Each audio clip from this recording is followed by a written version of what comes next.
Welcome back to B Radio Hour. Here we have Tanner Peterson in the studio with us.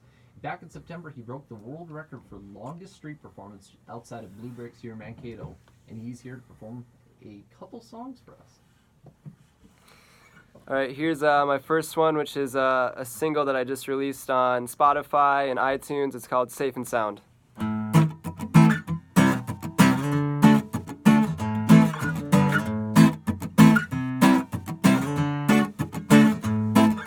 Things may seem a little bleak, but we sure as hell haven't reached the peak. Can't connect the dots both ways, so I stress that's when I see delays that come out. Come out. In my mind, I'm hitting God, so I find the time to look inside. A vast ocean with hidden keys. If you search with me, I'll keep you company.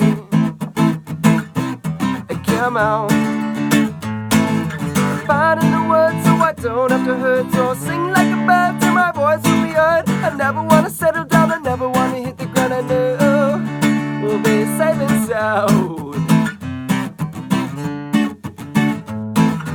Never known anything that gives me the joy that my heart brings. So I listen to this fluttering thing, and I hope to God I'll find my wings. I always want to reach the top, I'm never ever gonna stop. So I keep on going till I find a groove to make it rock. I'm pushing, pushing, pushing, and I'm pulling till that wave comes and gets me and takes me to my favorite spot.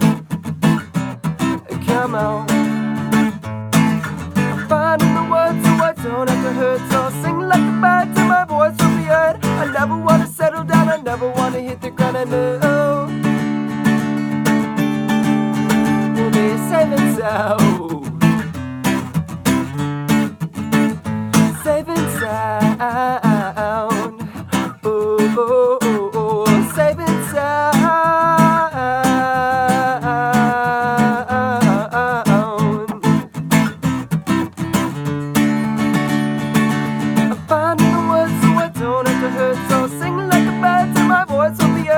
Never want to settle down, I never want to hit the ground. I know we'll be safe in the finding these words so I don't have to hurt. So I'm singing like a bird till my voice will be heard. I never want to settle down, I'm never going to hit the ground. I know we'll be safe and sound. Safe and sound. Ooh, ooh, ooh, ooh. Safe and sound.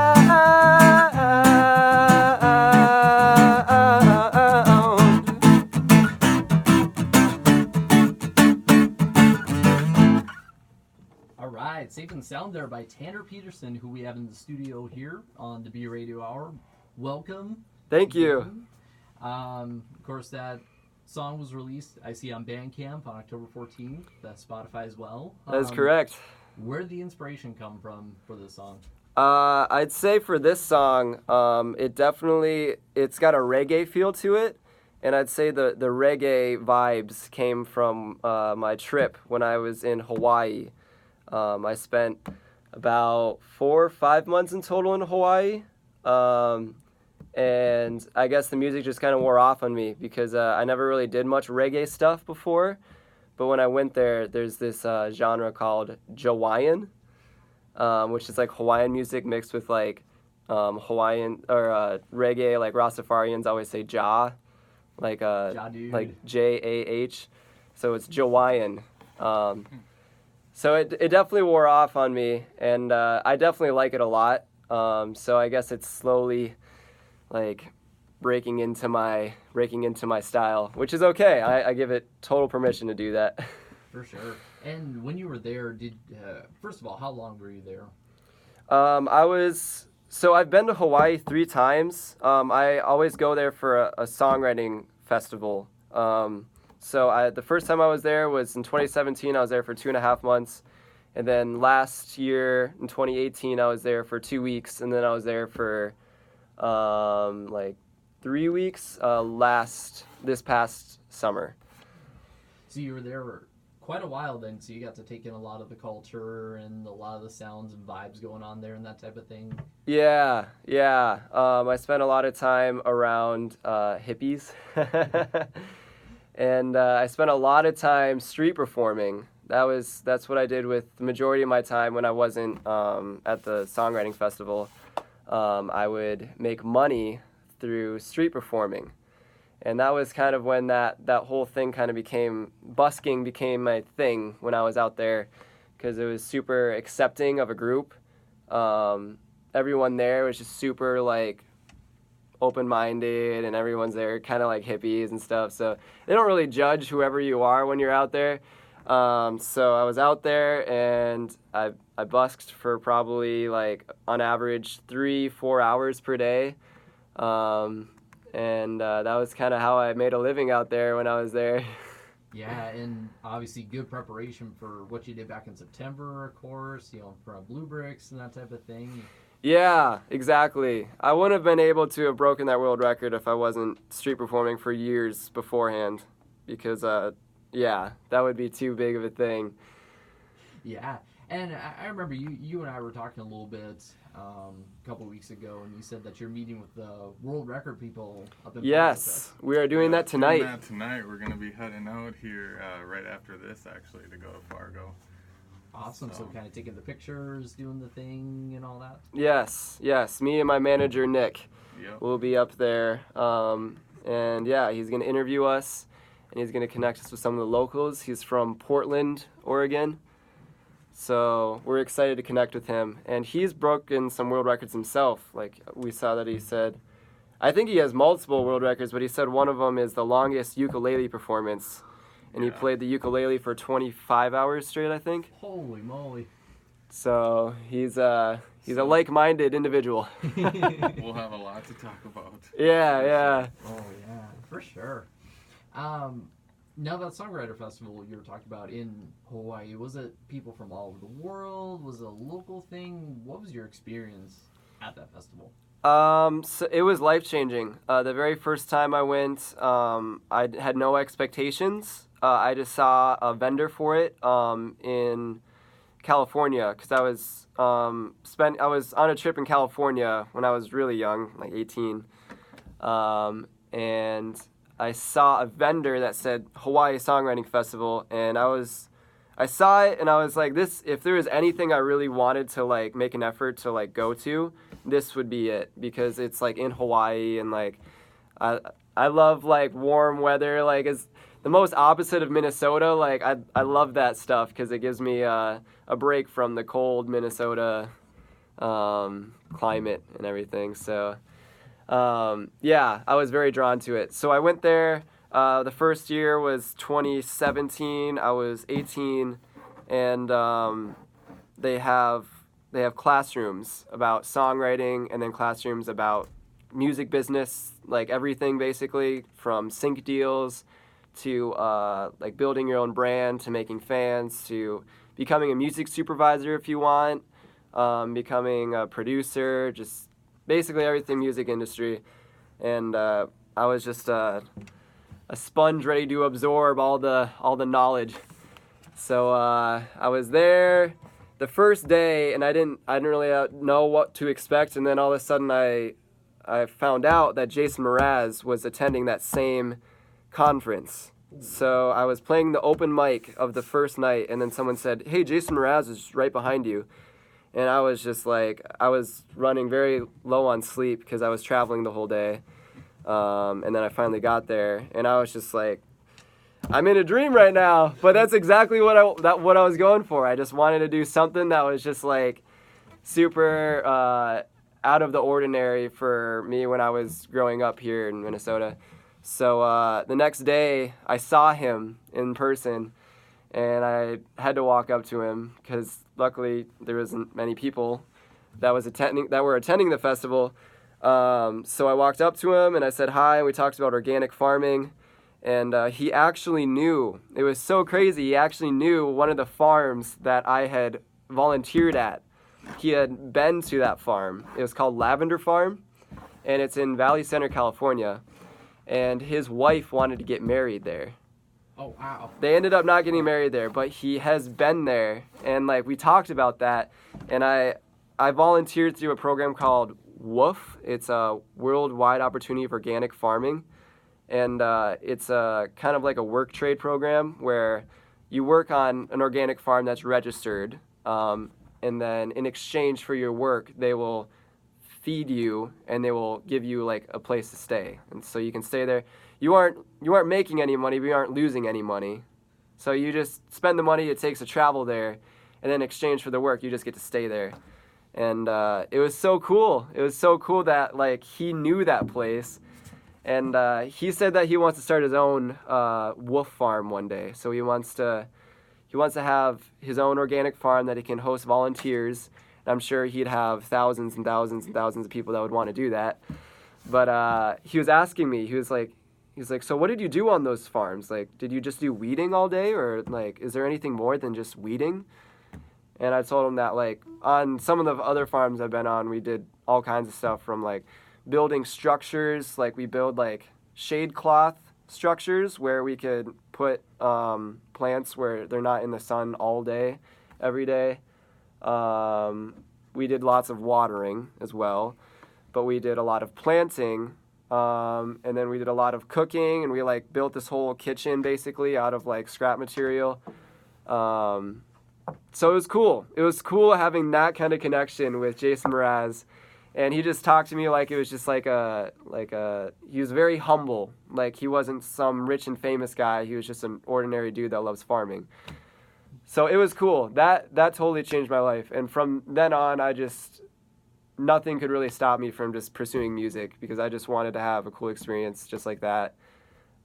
If I could recreate that somehow, that's what I'm pushing for, is living that dream life and then inspiring others through doing that.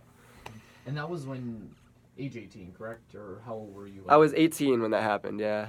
18, yeah. So really starting out, really jumping into those big experiences. Yeah, that's what I was pushing for. I wanted to inspire myself and motivate myself to really do something that I loved. For sure. Yeah, that's awesome. So with your songs, what do you got next for us? The next one I have will be my next release. So this will be my next release that will be going out on Spotify and iTunes, and it's called "Fallen in Love," and I wrote it with my good buddy Noah Westfall.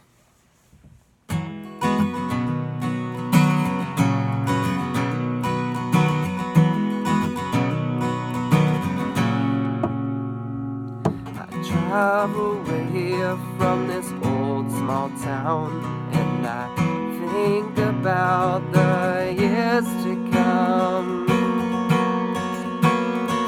The leaves are falling like past endings. I began again to find a new rhythm. The night sky has these stars aligned. I see her face under the moonlight.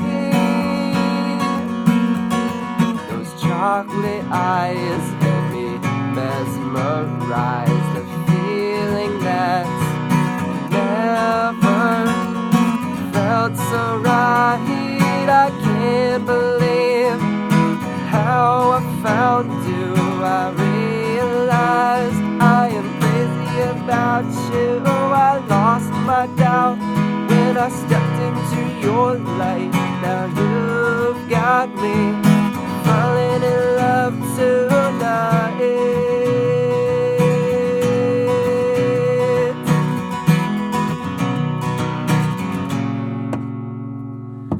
We redefine the drives in our lives. Now the hours pass by in the blink of an eye.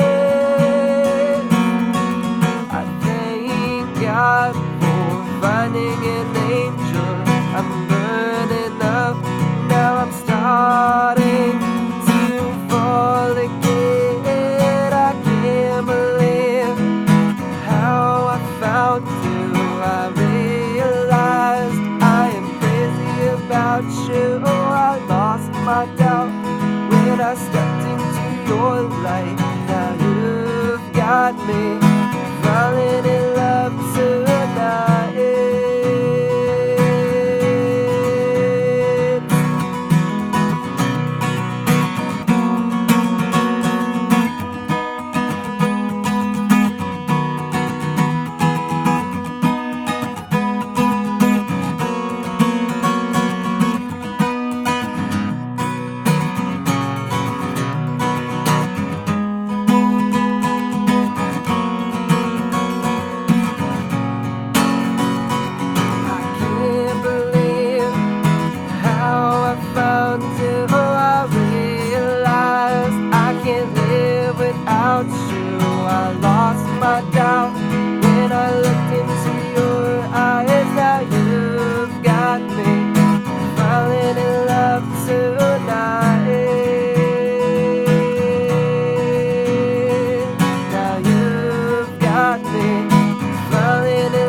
That there was Fallen in Love by Tanner Peterson, and that is a forthcoming song. Yes. Very exciting. Yeah, and when did you say that will be released then? That'll be released sometime in November. I will announce the release date within the next few weeks. Sweet, yeah, and of course, Tanner has Facebook and Bandcamp that you can follow him on, that type of thing. How did what does your creative process look like when you're formulating songs? Is it that you write down different phrases? Is there different licks or chords? How does the creative process come together for your songs? So usually I start with my guitar, and because I've been a guitar player for the majority of my life. I just started singing when I was around 16 when I joined choir. And I started switching to playing more acoustic guitar instead of just electric. And then when I was 16, I ended up writing my very first song, and it just kind of happened. It was really cool. It was really magical. I wish that could happen with every single song, but it doesn't. At least if it does for someone else, that's great. Like, more power to them. But for me, sometimes, once in a blue moon, it'll just come to you, and you can write it out in 5 minutes. And that was this first song. It was called The Unknown. And I just showed it to my manager just yesterday, and he said I should do something with it. So maybe we'll do something with it. We'll see. It's kind of a personal one, so I'm still a little leery of sharing it with the whole world. But yeah, the process just involves basically just writing chords. Usually I feel inspired after I watch something really inspirational, or I hear something really inspirational, or I experience something profound. That's when I really feel I can capture that feeling into a song. So yeah, I just kind of have my own process. It's different for everyone, but for me, I start with the guitar chords, and then I find a melody, and then I put words into that. So the words always come last for me. Definitely. And yeah, I was gonna ask you if we could get a little taste of that first song, but I totally understand about the whole personal thing and all that. We'll share it at some point. Yeah. At some point it'll come out. I think reconstructing is gonna take a while for that. So. And if you really want to hear it, you can dig into my YouTube. If you dig into my YouTube videos, you'll find it way years and years and years ago. I play it when I'm 16 or something like that on YouTube. So it is available. You just gotta do some digging to find it. In the archive of the archives. Yeah. So if you really want to, go for it. And I saw, of course, on your Bandcamp, you have different influences such as Bob Dylan, Ed Sheeran, John Mayer. Are there any other distinct influence that you have from certain artists, that type of thing? Yeah. Or, Definitely, yeah. Trevor Hall is huge for me right now. Just the message that he brings to his audience really inspires me. If you know who that is. I actually learned about him when I was in Hawaii. But then the first time I saw him live was here in Minnesota, which is cool. But he's great. Trevor Hall is amazing. Also, John Butler Trio. He's an Australian singer-songwriter. And his song Ocean, it's one of those songs where it's an open tuning, and they do slapping on the strings and knock the guitar with percussive noises, August Rush kind of thing. Mm-hmm. I learned that song when I was 18, and that was kind of a life changer as well. His message is amazing. So yeah, Trevor Hall, John Butler Trio, amazing. As well as recently, definitely City and Color. I'm really into City and Color. Trying to think of who else. Who else do I listen to? I don't know why I'm drawing a blank right now. A little bit of everything, but definitely, yeah, John Butler Trio. I do like a little bit of Nako and Medicine for the People. He collaborates a lot with Trevor Hall. A little bit. He's not my absolute favorite, but a little bit. Yeah, that's pretty much it for major influences. A lot of everything else is just a little bit of everything. Drawing from whatever the world sort of brings you. Yeah, whatever kind of moves me, whatever moves my spirit. Sure. And you mentioned August Rush there. I got to bring that up because I remember watching that movie as like a little kid, and then seeing like the tapping, the different techniques in the movie. Yeah. And then being a little kid with like a first act guitar and trying to recreate that stuff and just doing it absolutely horribly. Yeah. That kind of brought back some memories for me. But with your influences, how do you weave it into your sound to kind of cultivate your own sound? And, you know, because like one of the big things of being a songwriter is using your influences to kind of carve out your own path. How do you sort of weave in your influences? So I listen to them just constantly. I think all music lovers understand where you listen to the same song like 5 million times because you never get sick of it. So I just do that, and then basically it seems like the more I try, the less I'll actually like achieve the goal of trying to incorporate the style of like, say, Trevor Hall. Usually it happens when I'm not trying. So like it's interesting how that works. It's like when you're just having fun and you're just like writing a song, that's when the coolest stuff happens. But when you're like really dead set on like this has to sound exactly like Trevor Hall and like this has to logically be just like this, then it just never works. It just kind of kills the creative flow. So basically, I think the answer to that question is just don't try. Just have fun. Yeah, just have fun. Just jam. Exactly. For sure. And I just thought of another influence, Tosh Sultana. She is a huge influence. She's like probably the biggest like mind blower like for me right now when it comes to music. Just everything she's doing is just completely changing everything. Like in that style of music, in my opinion. So I just don't have an electric guitar. So when I one day switch to like a full band with electric guitar, then that'll come out more of that kind of influence. But I'm keeping it nice and simple, just acoustic right now. Yeah, and Tosh Sultana, when you mentioned her, I was, yep. Yeah. Because I know she's been heralded as kind of like the queen of like the bedroom guitarist, if you will. Yes. And it's so refreshing to see that because I've always been a guitar lover like at heart, like more than anything else. And to see someone so young ripping the guitar like that gives me hope. Yeah. Well, we will listen to you rip through the guitar a little bit. You can talk about your next song here. All right, I'll play another. So this is another one I'll be releasing called Midnight Call. So here's Midnight Call for you guys.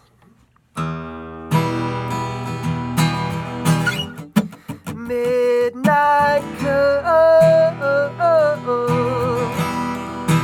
never seems to go away. Dancing with my shadow, this hour holds a rattle that just can't go to waste. In my heart, I'm running round in circles. This restlessness won't leave me. I can't put myself into sleep when I've been thrown in out of my old world.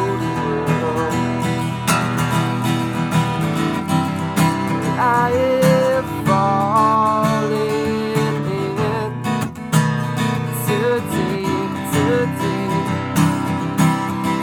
There's no turning back. Flying high with faith, I've taken this leap. Fall in and stick to the plan. In my dreams, I capture things so wondrously. I'm in this world of another. If you don't know I'm undercover, just try to learn how to be.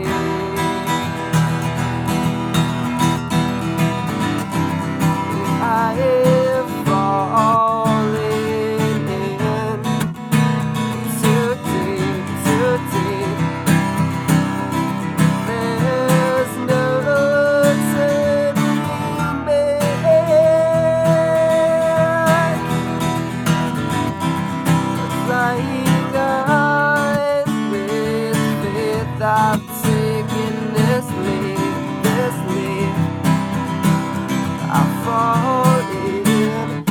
stick to the plan.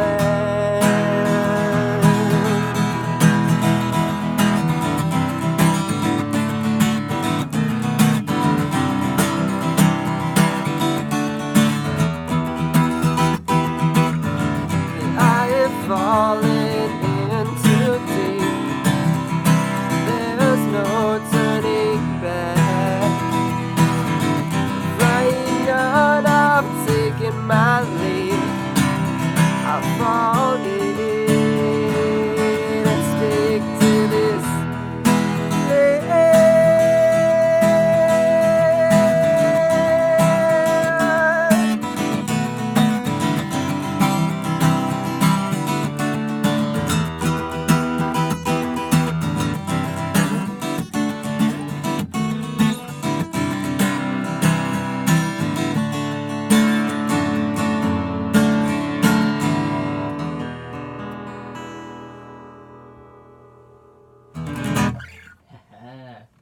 There we go. Tanner Peterson in the studio here with us.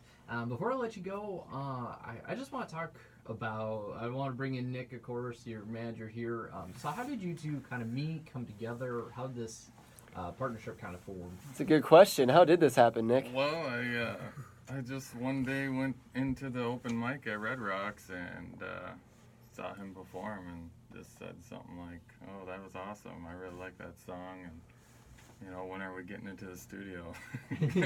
Yeah, it was just kind of a no-brainer for both of us, I guess. Because after he told me about the experience and who he's all worked with before and everything, that was exactly what I was looking for at the time. And yeah, so far it's been amazing where everything he tells me to do, I make sure I have to do it. And so far it hasn't failed me. So yeah, I'm pretty lucky to have found him. For sure. And Nick, as Tanner mentioned, some of the people you work with, who are some of the people you work with? Well, I work with, I've worked with quite a bit of people. I've been a roadie for years, and then in 2010, 2011, I switched into doing more of the management stuff. So I worked with Diet Folk Band, which is now the Social Animals. I've worked with Daddy Jive. A lot of people in college, pretty much, because I went to a Institute of Production and Recording, so a lot of the musicians in that school, I went to college with them, and they pretty much started a lot of their careers in college and just kind of went from there. And then I started working with Craig Grossman at Green Room Music Source, and then did some booking for the Melismatics and a lot of people that he worked with. And so I kind of learned a lot from Craig Grossman and just kind of moved on and just kept working with people that I met, really, over the years. For So sure. it's been an exciting road. Yeah. And obviously, passive converge now. It's real cool. And I just want to go back to the street performance that you did. Some of the proceeds that you earned while doing the street performance went to Hurricane Dorian. That is correct. Yep. We donated to the Red Cross. Yep, the Red Cross pretty much has like a thing on there that you can put who you want the money to go to or whatever. And we thought, since the hurricane thing was going on, that would be the best plan. So the 10% of what we raised, we sent over to them. Yeah, and going back to the organic farming thing with Jason Mraz and all that, it really seems like you're finding a way to not only do something that you love to do, but also give back to others. Yes. And using your music for a force of good. Yes, I definitely believe that. I'm a big believer that joy comes from giving rather than receiving. I think receiving is great, but I think that's just a byproduct of the giving. So yeah, that's totally what I want to do. If I wasn't doing like music, I would be doing something where I could probably organic farming. That'd be the biggest thing I'd probably be doing. But yeah, I agree. So that's cool. I'm glad you see that. For sure. Well, Tanner, Nick, thank you very much for coming in the studio. Thank you, Tanner, for playing some songs, all that. It's been a joy. Well, thanks for having us. Thank you, Jonathan. We appreciate it. You're welcome. All right, before you go, I'll have you do one last thing. If y'all want to do it together, feel free. I just want you guys to say the thing.